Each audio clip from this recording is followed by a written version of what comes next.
Assalamualaikum warahmatullahi wabarakatuh.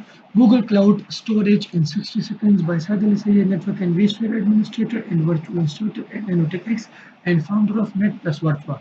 So in today's session, we will know about GCP storage, which is known as Google Cloud Storage.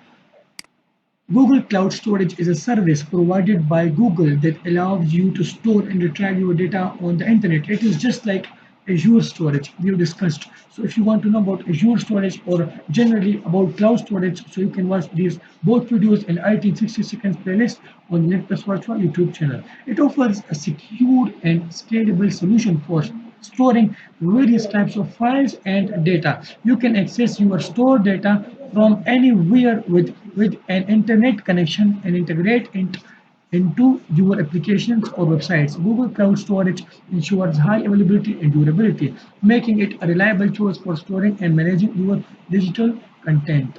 Google Cloud Storage buckets.